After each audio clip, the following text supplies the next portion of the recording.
Chapter है हमारा linear equation in two variable, और लीनियर इक्वेशन हम कर रहे हैं, 9th में भी किया था आपने, अभी भी कर रहे हो। Linear equation in two variable.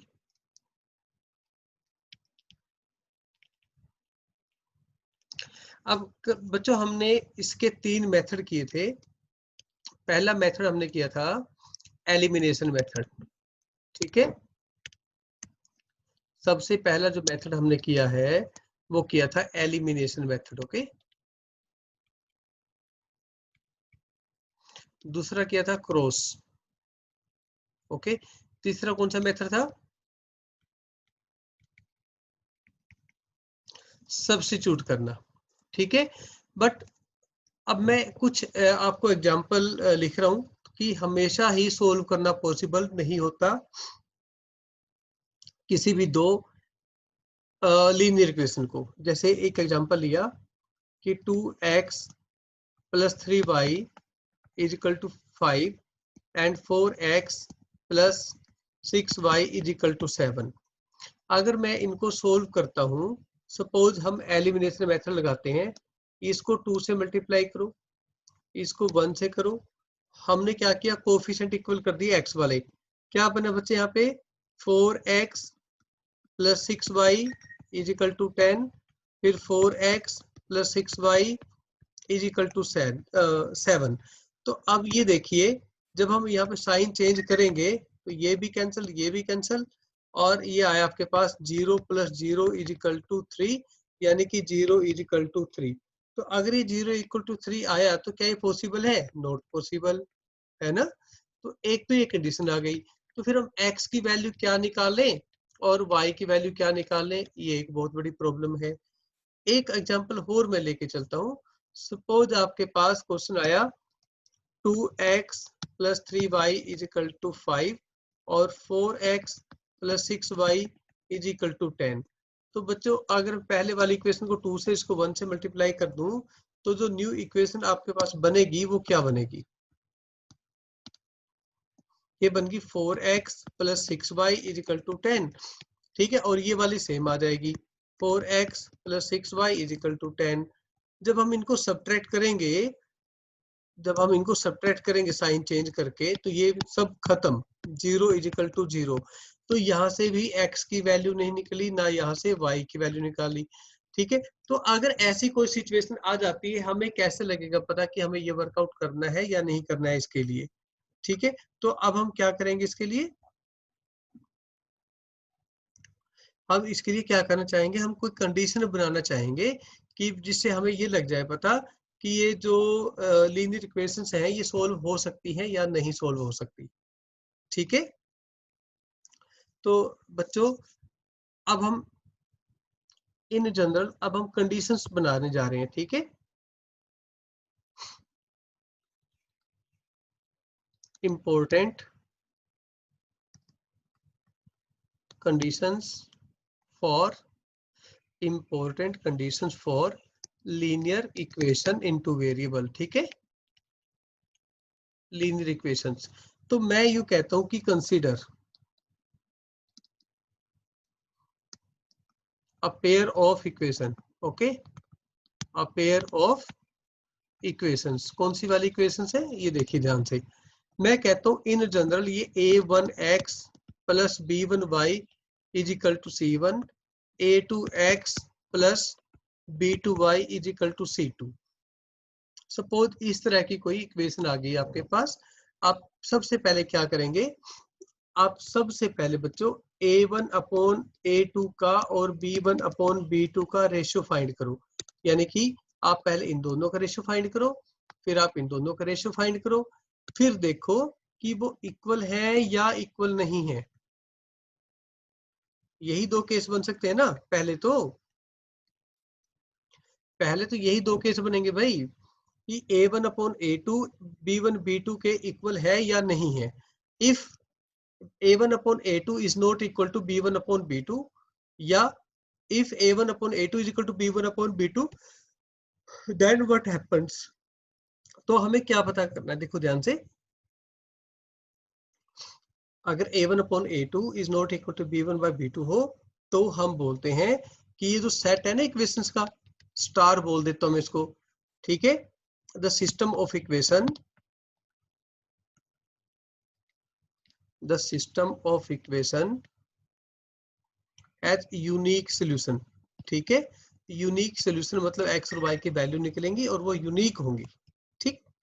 फिर बात हो रही है आपके पास कि a1 upon a2 is equal to b1 by b2, a1 upon a2 is equal to b1 by b2।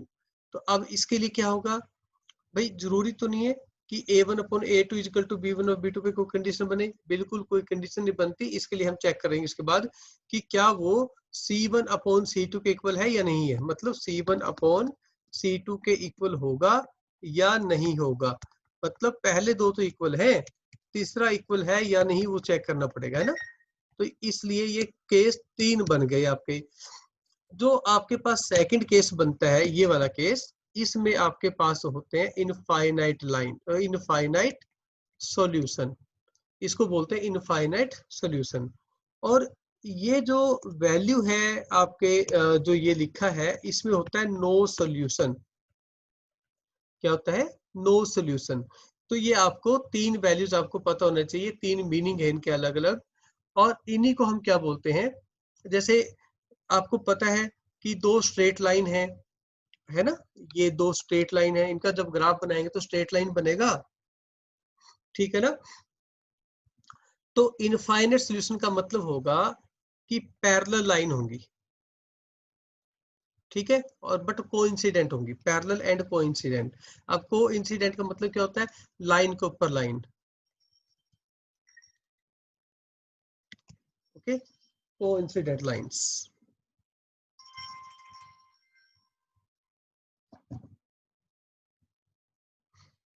ठीक है जी। तो ये जो क्वेश्चन है कोइंसिडेंट, कोइंसिडेंट का मतलब था लाइन के ऊपर लाइन आना, और जो नो सॉल्यूशन है इसका मतलब होता है पैरेलल लाइन, ओके, कि जो लाइंस है वो पैरेलल होंगी। तो अगर हम ग्राफ बनाएंगे तो जो लाइंस है वो पैरेलल होंगी, और इसको हम बोलते हैं coincident lines. But unique solution को तो कुछ बोलते होंगे, है ना, तो यूनिक सॉल्यूशन को बोलते हैं हम intersecting lines, intersecting lines. Lines will intersect, जब हम उसका ग्राफ बनाएंगे तो जो लाइंस है वो इंटरसेक्ट करेंगी, ठीक है, ये आपको पता होना चाहिए। ये कंडीशन नोट कर लो हर साहिब, ये कंडीशन नोट करो बच्चे, इसके ऊपर क्वेश्चन करेंगे हम बहुत सारे, फिर कंडीशन पता होनी चाहिए आपको। Okay sir. करो इमीडिएटली सारे बच्चे।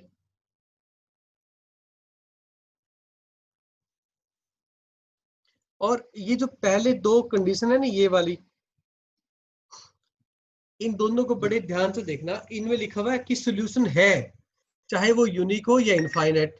तो सॉल्यूशन का जो होना है ना, ठीक है, तो जो सॉल्यूशन का होना है ना बच्चों, उसको हम क्या बोलेंगे, देखो ध्यान से, इसको हम बोलेंगे इसको बोलेंगे कंसिस्टेंट, सॉल्यूशन के होने को कंसिस्टेंट,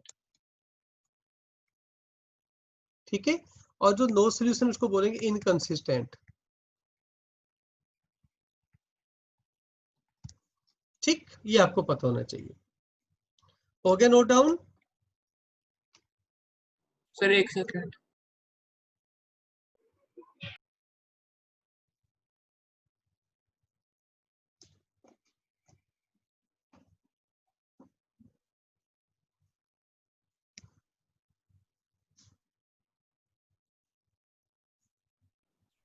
हाँ जी सर हो गया।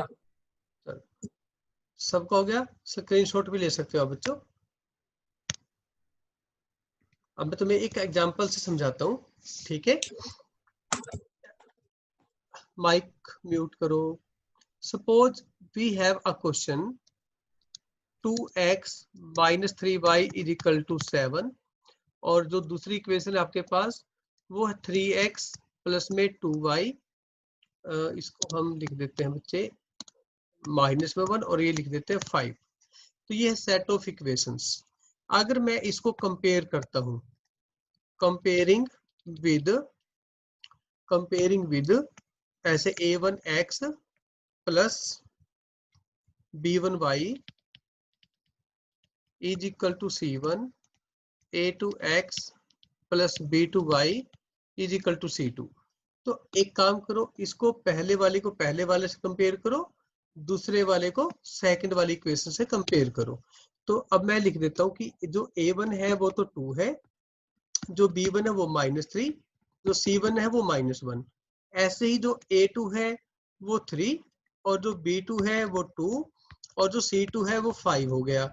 तो बच्चों as in the earlier condition की अगर मैं बात करूं तो A1 अपॉन A2 की अगर हम बात करेंगे तो वो क्या है 2/3। अगर मैं B1 अपॉन B2 की बात करता हूं तो -3/2। फिर मैं C1/C2 की वैल्यू निकालता हूँ -1/5। अब अगर ये कुछ कैंसिल होते हैं एक दूसरे से कॉमन टर्म्स आके तो कैंसिल कर दो, जैसे ऊपर 2 से नीचे भी 2 से कैंसिल होता है कैंसिल कर दो, बट इसमें कोई भी कैंसिल नहीं हो रहा। अब आप इस पेयर को देखो और इसको देखो, क्या ये दोनों पेयर आपस में इक्वल आ रहे हैं? बिल्कुल भी इक्वल नहीं है, एक 2/3 एक -2/3, ये तो दोनों इक्वल है ही नहीं। Now since A1 upon A2 is not equal to by B1 by B2, so system of equation have unique solution। ठीक है बच्चों, तो ये यूनिक सोल्यूशन के लिए बात हो गई। Then we can solve them further. Okay, अगर ऐसी कोई इक्वेशन को हम सोल्व कर सकते हैं तो अब इन इक्वेशंस को सोल्व करने के लिए हम क्या करें, अब हम इस पे कोई भी एक मेथड लगा सकते हैं, जो बोला जाए वो लगाना, अदरवाइज आपकी मर्जी जो मर्जी लगा दिया जाए। अगर हम इसको रीराइट करेंगे ना सिस्टम को, ठीक है, तो आपके पास क्या है रीराइट करने में, ये बना 2x - 3y = -1 और 3x प्लस में 2y = 5। अब बच्चों इसको सोल्व कैसे करना है, इसको अब तीन मेथड से, आप कोई भी तीन मेथड से आप सोल्व कर सकते हैं, any one of the 3 methods जो भी हमने सीखे हैं। तो सबसे पहले मैं अभी इस क्वेश्चन को करवा रहा हूं एलिमिनेशन मेथड। मैं यूज कर रहा हूं एलिमिनेशन मेथड। ये आशुतोष आपके लिए, इन बच्चों को आता है तो आप ध्यान से देखना बच्चे करते क्या है। हम एलिमिनेशन मेथड में x या y आपकी मर्जी है, किसी भी एक के कोफिशिएंट इक्वल करने हैं आपने। तो एक काम करेंगे, अब हम ये इक्वेशन नंबर 1, ये इक्वेशन नंबर 2, आप इक्वेशन नंबर 1 और 2 को दोबारा लिखें, लिख लिया। अब इसके बाद आप एक लाइन लगाओ और बड़े ध्यान से देखना, ये जो वैल्यू है ना और ये वैल्यू, इनको इंटरचेंज करके लिखना है, जैसे ऊपर 3 नीचे 2, यानी कि अब आप ध्यान दो, इस वैल्यू को यहां लिखा मैंने और इस वैल्यू को नीचे लिखा है। ठीक है, अब ये पूरे से मल्टीप्लाई कर दो, करो मल्टीप्लाई पूरा, 2 3 जा 6x - 9y = -3, ये बनेगा 6x प्लस में 4y = 10। अच्छा, ये हमारी मर्जी है कि हम x के कोफिशिएंट यूज करें या y के करें, हमारी मर्जी है। ठीक, अब इनके कोफिशिएंट सेम हो गए, अब इनको आप चेंज कर दो, साइन चेंज कर दो, ये प्लस था माइनस, प्लस था, ये भी माइनस और ये भी माइनस। तो अब आप क्या करेंगे, ये तो कैंसिल हो गए, ठीक है, और ये जो वैल्यू बनी आपकी 9 और 4 13, ये बन गया 13y और ये बन गया -13। तो बेटा y की जो वैल्यू है वो -13 अपॉन में -13 कैंसिल होके 1 आ गई। तो y की वैल्यू कितनी आ गई, 1। अभी तो y की वैल्यू आई ना, अब x की निकालनी है। तो x की वैल्यू निकालने के लिए आप क्या करोगे, ये जो आपके पास वैल्यू है इक्वेशन नंबर 1 है या इक्वेशन नंबर 2 है, अब आपकी मर्जी है, आप इक्वेशन 1 या इक्वेशन 2 दोनों में से इक्वेशन 1 या इक्वेशन 2 जिसका भी मन करता है वहां पे वैल्यू पुट कर दो। मान लो हम इक्वेशन 2 में पुट कर देते हैं, आप इक्वेशन 1 में पुट कर सकते हो, आपकी मर्जी है। ठीक है, तो अब हम लिखेंगे इसमें, सॉरी,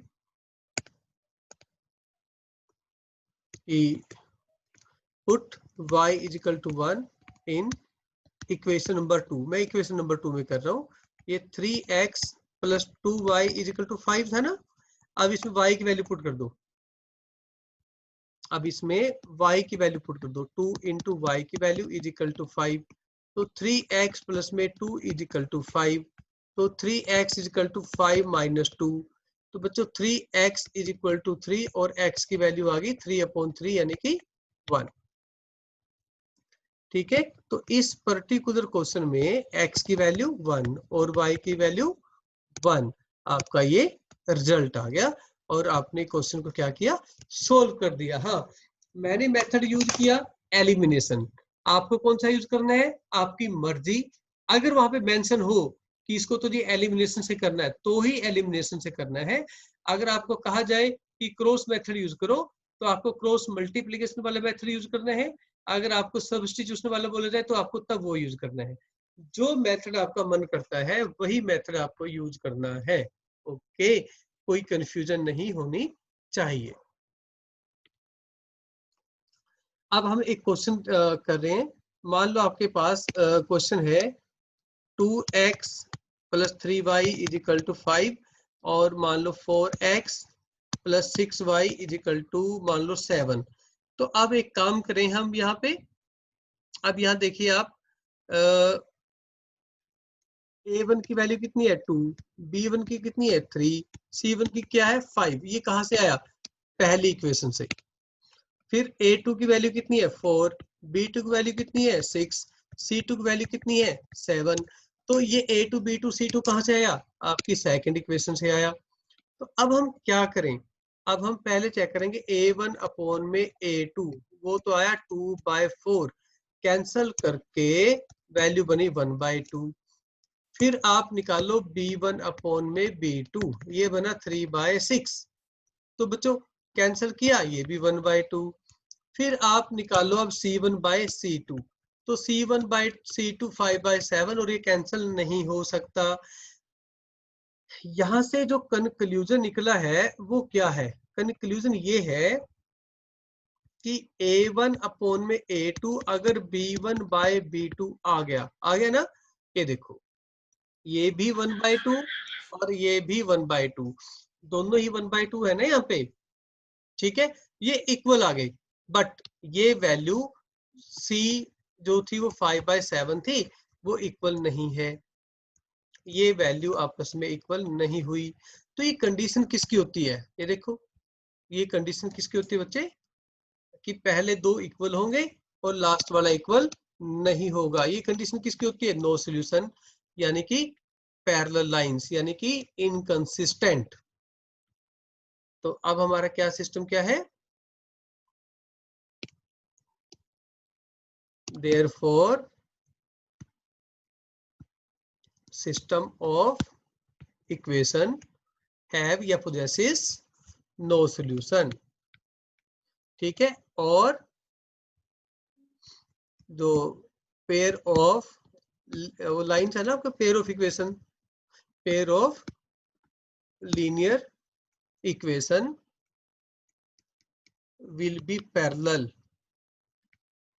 और आप क्या लिखोगे, system is inconsistent, system of equation is inconsistent. ये तीन में से एक ही बात है तीनों का, जो आपको लैंग्वेज पेपर में आ जाए आपने वही फॉलो करनी है। समझाई बच्चों,